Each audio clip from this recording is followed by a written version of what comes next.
Anong kakaiba ang nakikita nyo rito mga idol? Yep, ang point guard na si Jrue Holiday tinatao ang big man ng Knicks na si Mitchell Robinson. Ang kulit ng diskarte nila no? Hindi ko alam kung magsusurvive ba ang ganitong klaseng depensa if si Jokic or Embiid na ang tinatao ni Holiday. Pero sige, i-play natin and ayan, nag-switch na ang Celtics sa more traditional na paraan ng pagbabantay. Guard laban sa guard, sabay yung mas malaki laban sa big din ng kalaban. And solid na defender na to by himself si Holiday, madalas hindi na po niya kailangan ng help. Pero okay din tong epekto ni Derrick White. Lalapit lang siya dyan para lang lumapit talaga. Hindi siya aagaw, susundot. Talagang lalapit lang siya para bumagal at ipitin tong si McBride. So ano yung nangyari? Napatigil din to. And although nakawala siya ng bahagya, andyan pa rin ang help ni Tatum.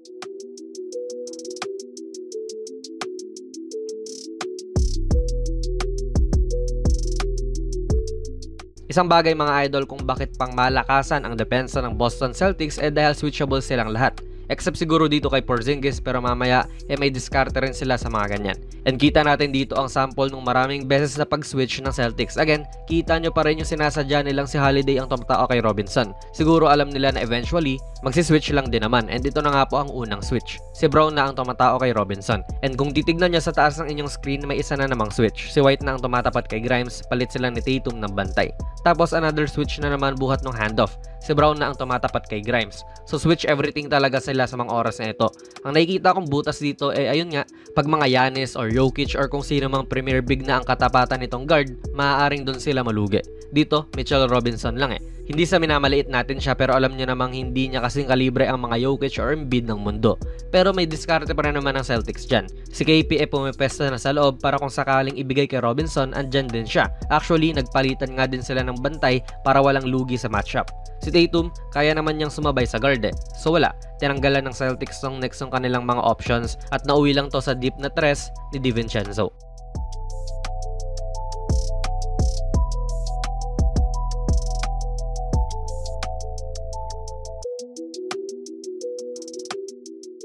Nga pala mga idol, ang video na ito ay sponsored ng 1xBet, ang isa sa mga trusted betting sites dito sa Pinas at sa ibang bansa.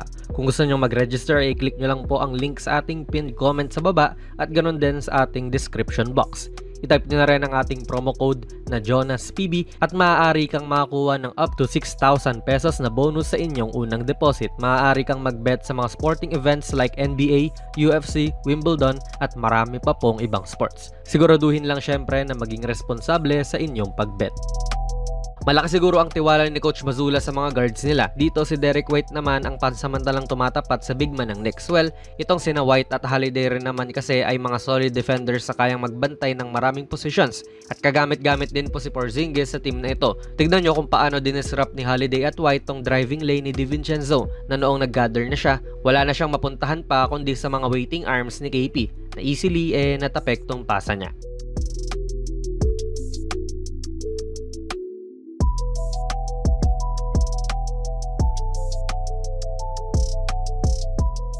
Ituon natin ang ating atensyon mga idol sa trio na ito ng Celtics at kung paano sila magtutulungan sa isa't isa. Diba sabi nga natin ang pinaka hindi switchable sa Celtics ay itong si KP at ito nga po ang diskarte nila para hindi rin mag-switch si Porzingis. Ayan, may screen na at nananatiling mababa pa rin si KP sa pagsalubong dito kay McBride. And syempre, good job din kay Derrick White sa pagbuntot sa kanya. Pero yun nga, naka-drop cover si KP pero itong si Brown naman ay medyo umangat din dyan para maipit nila ng kaunti si McBride. So hindi na kailangan pang umangat ni KP kasi may umaangat na para sa kanya. And yes, andyan na naman yung pagiging solidong helper ni White at kahit nakaya na ni Brown tong mag-isa, tumulong pa rin talaga siya at naging turnover pa to sa Knicks.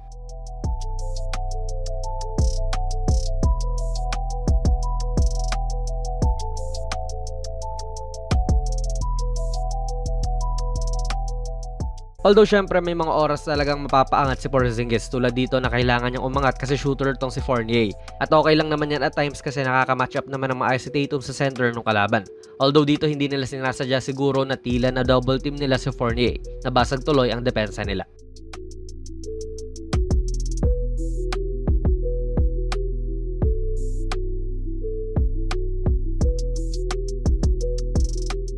Ito namang si Peyton Pritchard sa tingin ko ay hindi kilala sa kanyang depensa although go hard din to parate.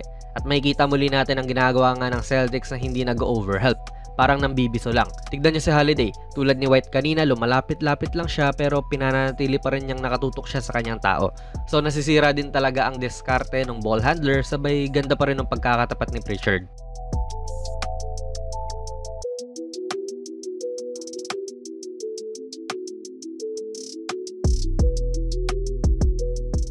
Magiging essential piece din talaga si Porzingis sa interior defense nitong Celtics. Ang ganda nung ginawa niya rito, tumatapat siya sa guard and kita natin na nasa guideline niya si Robinson na tumatakbo.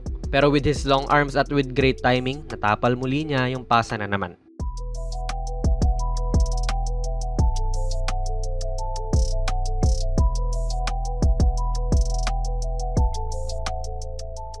Again, may mga oras din na sa depensa ng Celtics pinapaangat nila si KP dito. Ewan ko, hindi naman shooter gano yan si McBride pero may isa pang kakampi ang Celtics dito. Yan yung baseline. Technically, ay trap tong ginagawa nila kaya rin umaangat si Porzingis dyan. At nagulumihanan din talaga si McBride kasi usually switch yung ginagawang depensa sa kanya.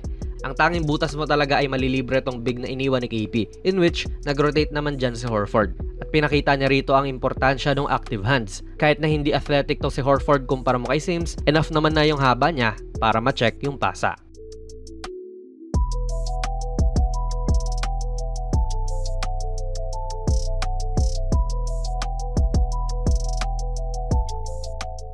Dalawang beses nating makikita rito ang malatrap defense sa ginagawa ng Celtics na kanina pa nga nating pinag-uusapan. Ayan, aatake si Grimes, lumapit at nakisara si Brown. So pasa sa iba.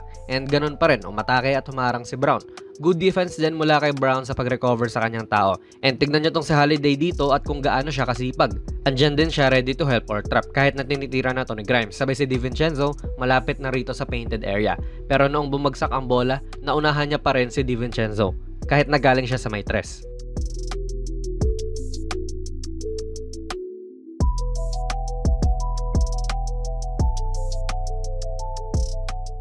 Solid talaga ang pinakitang mga defensive concepts and principles nitong Celtics mga idol. Yung lima ni na Derek White, Holiday, Brown, Tatum at Porzingis solido defensively. Nagpakita sila ng length, defensive smarts at versatility. Sa tingin ko rin sa crunch time ay ito ang magiging lima nila madalas. Hindi ko sinasabi na hindi ito mababasag ng mga kalaban syempre. Pero third best defense na po itong Celtics sa buong NBA last year. Nawala man din sina Smart at Rob Williams sa mga anchors din ng kanilang depensa nitong mga huling taon. Pinalitan naman niya ni na Holiday at Porzingis na equally capable din, if not better pa nga. Sa lalong lumakas na Eastern Conference ngayong taon mga idol, yung ganitong klaseng depensa ang maaaring magpatatag sa Celtics bilang isa sa mga contenders ng kanilang komperensya. Pero sa tingin nyo ba mga idol, solid ba ang ganitong depensa ng Celtics? Ilagay nyo lang po ang inyong mga komento sa ating comment section down below. Kung nagustuhan nyo po ang ating video ay pipindot na lang idol ng like button, mag-subscribe ka na rin sa ating channel at ako nga pala si Jonas PB and as always, hanggang sa muli.